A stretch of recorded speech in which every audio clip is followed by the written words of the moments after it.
Following up on our discussion of Panda, this lesson will focus on the Penguin update and how it continued the tradition of updates that target spammy and poor practice websites. You'll be able to describe another set of violations that are still being cracked down on today, and we'll also touch on the idea of negative SEO and what you can do to avoid being targeted. The next main algorithm update to discuss is the Penguin algorithm. As mentioned previously, links are very important to SEO, and this has resulted in a lot of creative ways to earn backlinks to your site.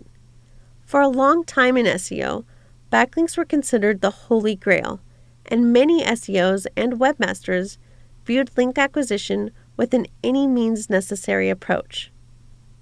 While links from authoritative sites were certainly good, people discovered that simply creating a large amount of links from low-quality sites was a very effective means of ranking for a particular keyword. For example, in the past, if I were going to rank for a keyword like San Francisco attorney, all I would have to do is build a lot of links from many sites and use the anchor text San Francisco attorney in that link.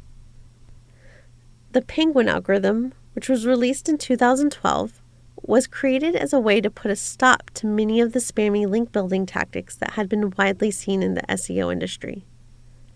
Like Panda, Penguin is a filter, which means it is periodically reran. Sites which have been penalized before will have a chance to escape, while new sites may get caught in the web. Penguin really focuses on sites that have a high amount of manipulative link building practices in place. Manipulative link practices are considered to be practices like link networks. Link networks involve creating a set of sites that link to one another. Sometimes these sites were hosted on different servers and registered by different individuals. This was done in an attempt to hide the link network from Google. Another manipulative tactic was trading links.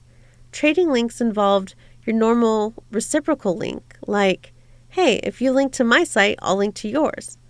But also more difficult to find links, such as between people who own multiple sites and only use a set of their sites to link to the other. They did this to avoid what could easily be seen as reciprocal linking. Another spammy tactic is comment spam. This is still commonly seen, even though it offers no value. This includes comments on news articles, blogs, and other sites, and the comment will often contain a link back to their site.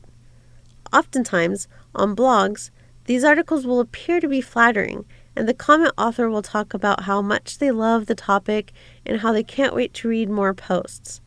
Oh, and by the way, view my blog, and then they'll insert the link.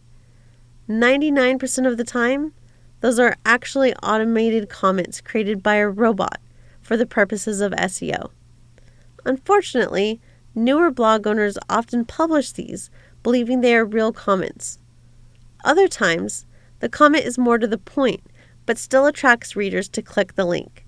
Like the comment might say, hey, learn how I made $100K working from home, and then have a link to their site. The next spammy tactic is aggressive exact match anchor text, which we discussed briefly. For example, building a large number of links with the exact keyword you want to rank it for. Google began penalizing this because it is obviously not a natural occurrence of anchor text that would happen if people were naturally linking to your site because they found it useful. However, if your domain name contains the keywords used in the anchor text, let's say you had the domain name sanfranciscoattorney.com, and then a lot of links with the anchor text San Francisco attorney are actually likely to be considered valid. This, of course, depends on the rest of your backlink profile and the types of sites you're earning links from. The Penguin algorithm also targets paid links. It can be difficult for Google to determine if a link is paid or not. However, there are certain things the algorithm checks for when looking for a link. For example, if the link is in a sidebar surrounded by ads, it is likely a paid link. This also holds true for words surrounding the link. So if they see words like sponsors or sponsored anywhere that is next to the link, it's likely considered a paid link.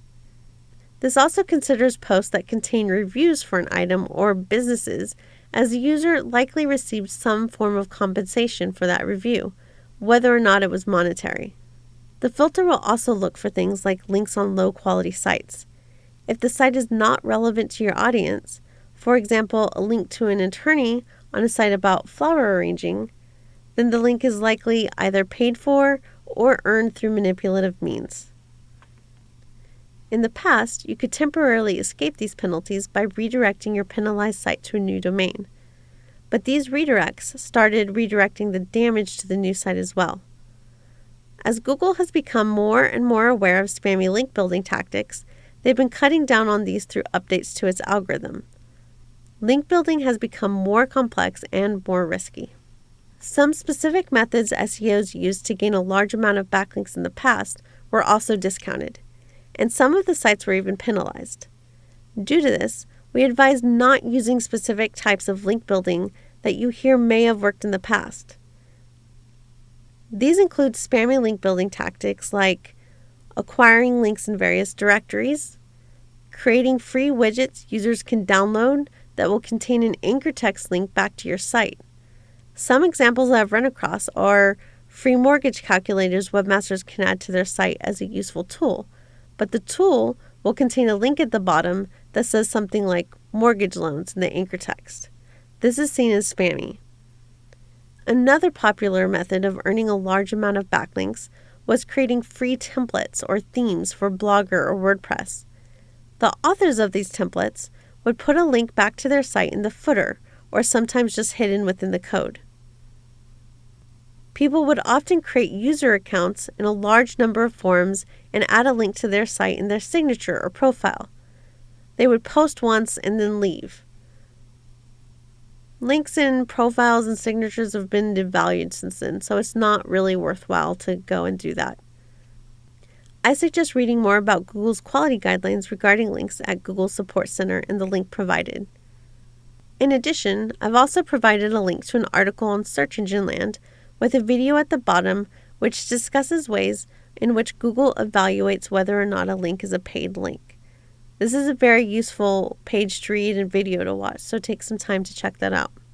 Once Penguin rolled out, many sites were hit with a penalty and lost a lot of traffic. The rush to remove spammy links began, and sites which were previously making money by charging for links reversed their practices and began charging owners to remove the links. Because of the impact seen, SEOs and webmasters were concerned about the possibility of negative SEO, in which an unethical SEO creates a large amount of spammy backlinks to a competitor's site in an effort to get them penalized in search engines. Due to many comments and requests on forums, Google created a link disavow tool, which is now part of Google Webmaster Tools. The link disavow tool allows owners to disavow spammy links pointing to their site. However, before using this tool, it is recommended that you check the following. First, make sure your site is actually penalized by Penguin before you disavow links. Unless you know that you have some very spammy links and you want to be proactive so you don't get penalized, don't just go and remove all links because some might actually be beneficial to your site. Next, make sure the links you disavow are actually poor quality links. Where possible, try to remove the link yourself first. Also, make sure you remove the www version of the link and any non-www versions of the link that may be pointing to your website.